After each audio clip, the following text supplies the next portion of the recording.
Hey guys, what's up? So happy January 28th. So I decided from now on, thank you for joining me first for my very first live. I decided I wanted to do live vlogs because when I started this, I wanted to do unedited videos, and it's difficult to do that as much as I pause and lose my train of thought. So welcome. What have I been up to? So basically, if you're new, I started this vlog last year to talk about my life with bipolar disorder, psychotic features, mixed episodes. It's a difficult path. I haven't done very many vlogs this year. I've only done one, I think one or two. Actually, I think I've only done one vlog. It's been a really difficult year. As you know, my cat was killed on January 1st of this year.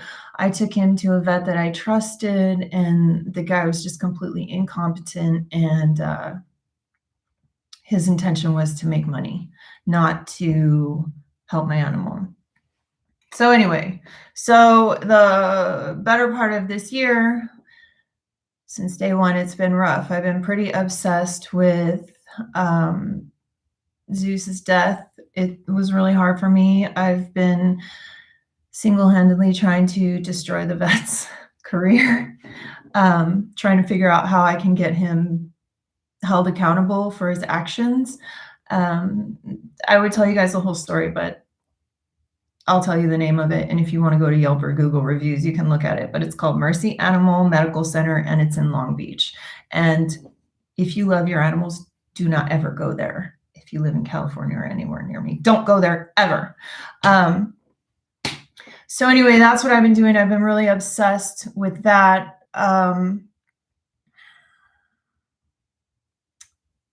What else is going? Oh, the world. So last year, the world was crazy. Everyone's depressed. Everyone is freaked out about mental health and mental illness. My counselor said her workload has doubled. So yeah, it's been hard. But the good news is that we have a new president, and for those people that have voted for him, new president of the US, those people that have voted for him should be very happy because he's getting stuff done really quick. He's making moves. In fact, he signed an executive order for prison reform, and I actually started crying because I have mental illness. I have been jailed repeatedly for things that I've done or the way that I've behaved in my episodes. And I was in a prison or a jail that was run by a private program. So I know how they work, and they're not about your well-being. They're about making the most money off of you. And so that's really dangerous. And so I cried when he signed that. I don't know how far it will get, what it will look like, but that was a huge accomplishment. And he's really doing things for racism and inequality in the US, which is really nice. Alcoholism has been a very prevalent theme in my life this year so far. I sent my brother a gift for Christmas. You guys know, if you watch my channel, I've talked about him before. He's a full-blown alcoholic, has been since he was like 17 or something like that. And I don't know if you see my channel or what, but I sent him a gift for Christmas, and he never even told me Merry Christmas or said thank you or texted me or anything. So that was really upsetting. And then I have a new friend in the building that struggles with alcohol.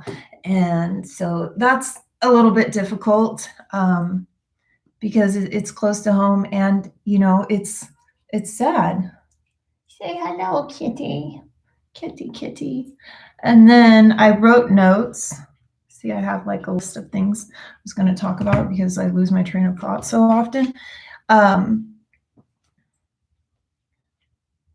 I was pretty depressed for the first couple of weeks of January.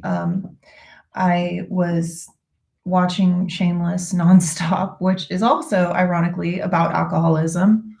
Um, oh yes, I wanted to talk about that. If you haven't seen Shameless, it's a series on Netflix, and one of the things that I really like about it is the the way that they portray bipolar disorder. It is a little confusing the way that they represent it a little bit later in the series, but in the beginning of the series, when bipolar is a theme in a couple of the characters, and in one of them, so the mom is bipolar. So the mom is bipolar, right? Okay. The mom on the series is bipolar. She is all over the place, lives her life on the road with a trucker, is always doing drugs, is always going crazy, does not want to take her medication whatsoever. Her son in this series, he ends up developing symptoms of bipolar disorder. And the way that they showed it was very, very, very close in the beginning to exactly what it looks like. So I was actually really... I was really impressed with the way that they did that, because it's very, very difficult to show any kind of mental health disorder on TV, because there's so many different experiences. But anyway, basically the guy, God, I'm trying to remember his name. I can't remember the character's name. Ian. His name is Ian. Ian goes off on an episode. They don't know he's bipolar. It's his first time. I think he's like 18 or 19, 20 maybe. This is usually when bipolar disorder pops up. And he starts getting all high and starts thinking really fast. And he takes his boyfriend's baby. He takes his boyfriend's baby and he gets in the car and he just drives, doesn't know where he's going. They're showing him, he's talking to himself, he's talking to the baby. He ends up leaving the baby in a car. So it's very difficult. It's very difficult because not only does it show how dangerous we can be, but it shows that these are symptoms of an illness. So I really, really, really appreciated that. And if you get a chance and you're someone who wants to watch a really funny, raunchy show that also talks about mental illness, highly recommend Shameless. But anyway, I was really depressed, so I was watching that for a majority of the first part of the year. And yeah, I mean, it hasn't been all bad, but I really want to, in the future, I want to do more. I have so many ideas for 2021. I want to do more animal rights activism. Oh, yesterday, most amazing, most memorable day, one of the most memorable days of my life. And I can't tell you guys that much about it. I guess I can, but I can't show you any of the videos or footage that I took, which is really, really just disappointing. But I signed an NDA. I haven't been able to volunteer at the shelter with the dogs. I was doing that for a couple of years, but I haven't been able to do that because of COVID. So I reached out to a company that rescues dogs, beagles, that have been used in medical and lab testing. And so I volunteered with this organization, and as they rescued these dogs, they had 8 dogs they brought from a medical lab. They were, one was a hound and the rest were beagles. And when they opened the van, I was right there. They have all the dogs in the kennels, and you can see their saliva is just dripping down their face. And it's because they're so scared. That is a typical symptom of stress in animals. When they have that much saliva, it's stress. It's severe stress. So that was hard to see because I already knew that. A lot of people don't know that. So you think a dog's just slobbering. No, there's a reason for it. So they set them out, and as they open the crates, because all these dogs are rescued, so they were all around 8 years old. They've all spent their entire lives in a lab, never set foot on grass outside of a lab, outside of a cage, never. So 6 of them were incredible. They were running all over the yard, flying all over the place. And Cassandra, hi. They were running all over the place. And it was amazing to see. Some of they just like they trusted immediately. There were 2 of them though that were terrified beyond belief, and it was so sad. It was like this one dog, um, he was like cowering the whole time. He seemed excited, but he didn't know what to expect. He was kind of just like, "What are you going to do to me next?" And it was really really hard to see. I can't believe I was able to hold it together because I cry at the drop of a hat. Um, so yeah, that's what happened. God, I wish I could share footage with you guys, but if the company posts a video, it's all confidential. The labs don't want any information getting out about the dogs, who they are, what we do to them for testing. Is very secretive. So if the company ever posts something, I will direct you to that video, but I can't until then. So yeah, throw in a bunch of so's and ums. So I don't really know what else is really going. Oh, hey, there's 3 of you there. Hi, guys. Melina, are you out there? I texted Melina. Anyways, yeah, I don't really know what else to say at this point. This year has been rough. I really want to. Okay, so how about this? I'll just tell you guys what I'm thinking about for this year, and you can tell me what you think. Oh, hey, Scarlett, what's up? I mean, I just said, hey, I don't know why I have to type it. But anyways, yeah, so my husband went on a raw vegan diet. He's trying to lose weight. Even though you're vegan, it doesn't mean you're automatically going to be skinny. So he is switching to a raw vegan diet, which is really, really difficult. When I first went vegan, I started doing a lot of recipes and posting them to Instagram, and it became like a fun challenge for me. And the raw is really difficult. I have been supporting him so far the last couple of days, but I have lost a little more weight than I would like to in a pretty quick. I mean, hey, I want to lose weight. I'm all down for losing weight, but losing it too fast is not good when you're in my age group. So anyway, yes. So I was thinking about doing a raw vegan series where I kind of like show you guys, what I'm doing. I clocked out for lunch, so make it good. All right. What can I say? That's really good? I don't know. Yeah, I'm drawing a blank. The pressure is on. See, this is my first live, so you guys have to be patient with me. What can I tell you, Scarlett? I can tell you Sebastian has back problems, and my shitty vet that I had before didn't inform me that my cat Sweetie also has a potential skin cancer on her nose. So thank goodness we got a new. You mean in your 20s? Aw, you're sweet, Cassandra.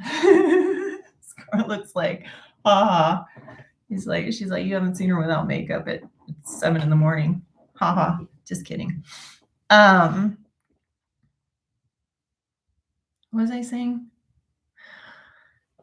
It's weird. Like I'll be there and I have all these thoughts in my head. Oh yes, we were talking about what I want to do. So I'm thinking about the raw vegan series. I definitely want to do more animal rights activism, but I want to do fun stuff too. So I think the ideas that I'm struggling with now is that, okay, so I want to keep doing these live. So I'm going to be doing most of my vlogs live, only they will have more preparation since this is the first time I'm doing it. This is kind of like a test. So obviously I'm going to have to plan out more what I'm going to talk with you guys. So I don't sit here and say in so much, but see, it happened again. I lost my train of thought. It's hard when you're staring at yourself to think about what you're talking about, especially if you're insecure. My presentation for my class is about why some animals are food and some animals are pets. Aww. So when I got back from the Beagle Freedom, when I got back from the organization that I was volunteering with yesterday, which I may not be able to volunteer with again because I just said that, but I sent my thoughts about it to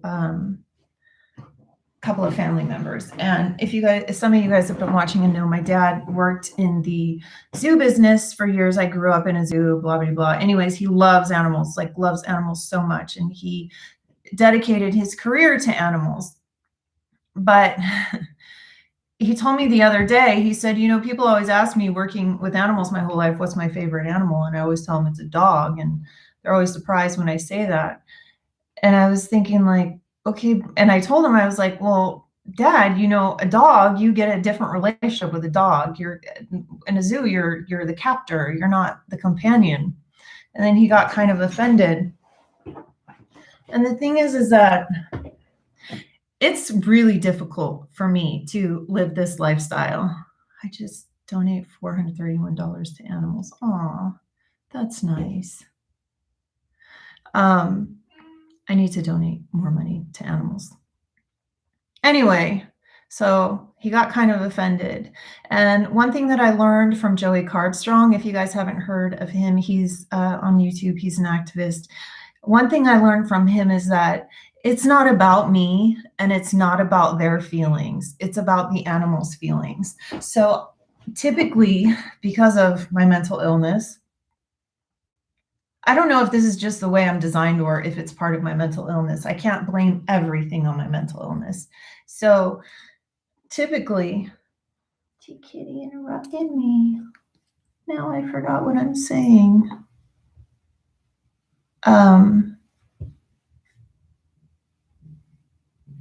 Kitty. I think maybe like today is just not the best day to start my vlog because I can't seem to keep my thoughts together. It's very distracting. I keep losing my train of thought. I'm pretty sure Scarlett's going to ditch me and go do something more fun any minute now. But yeah, it's not about me. That's what I was going to tell you guys. If something upsetting happens to me in the daytime, something so little as me saying the wrong thing to someone, I can be up all night. Like I will be up all night and I will not be able to stop thinking about it. So I do think that has a big attachment to being bipolar and how I am, because I will just get laser focused on these things and start thinking about it over and over and over again, or having these useless conversations in my head that go nowhere. The conversations I will never have. So, Kitty. I try to play piano and she's right up in my grill all the time. I want you down. So cognitive therapy is something that really helps. That is a kind of therapy that what you do is they teach you that the emotion isn't there on its own. The emotion is from the thought. So if you can gain control over your thoughts, then you won't have these emotions.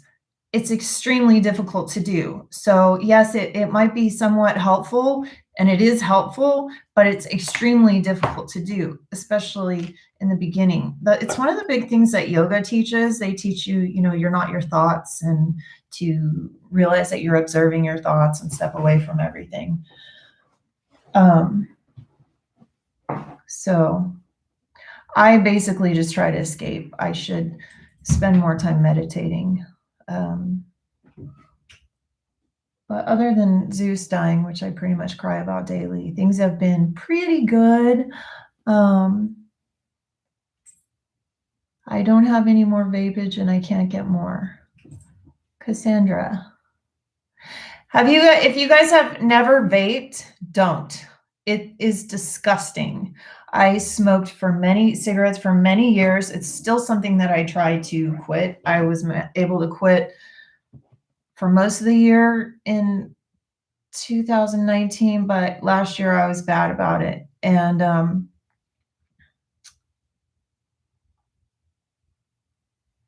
can't get, yeah. So I was trying to quit smoking, so I tried vaping.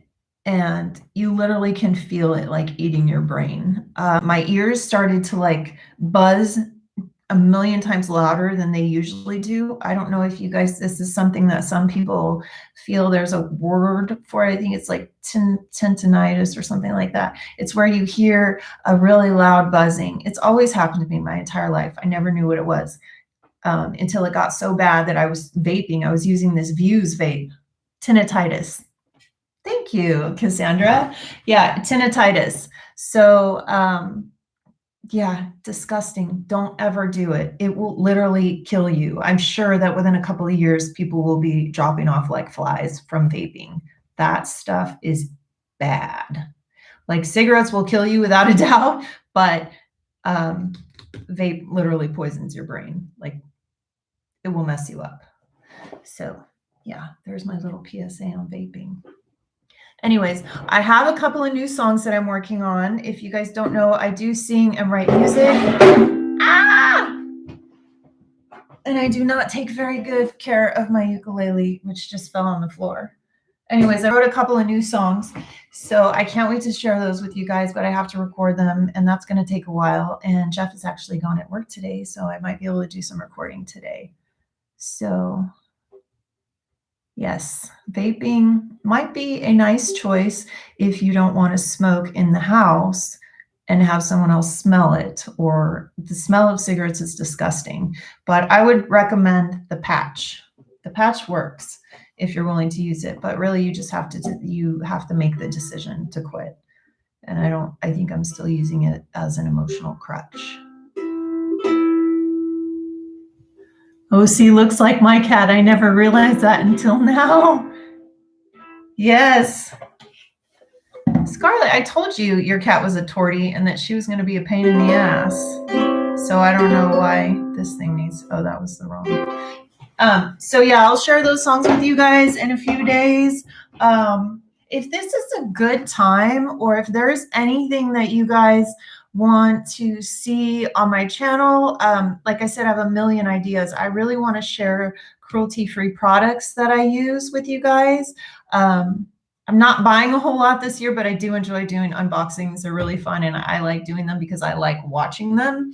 So this is a good time. Oh, there goes. There's my husband. Hi. I think I'm gonna check out here pretty soon. I'm not sure how long I've been streaming. Oh, I've been streaming for like almost 23 minutes. Yeah, I probably had like 500 ums and so's. But anyways, if there's anything that you guys would like to see on my channel, any questions you have, the reason why I want to continue to do these live is because I want to hear your guys' questions. For me, I would feel much more comfortable asking a question in a chat room than I would leaving it as a comment on someone's page, especially if it's like something sensitive like this. So hopefully this helps. Hopefully I can get to 1,000 subscribers so that I can live stream on my phone and go places and talk to you guys rather than be in this boring room. But anyways, thank you guys so much for tuning in. I appreciate you. Thank you, Cassandra. Thank you, Scarlett. Thank you, my hubby. And whoever else is there. Scarlett, Cassandra, my hubby, and whoever else is watching. Thank you very much. Bye, you guys. Now I just have to figure out how to stop this. Oh, there we go. Bye.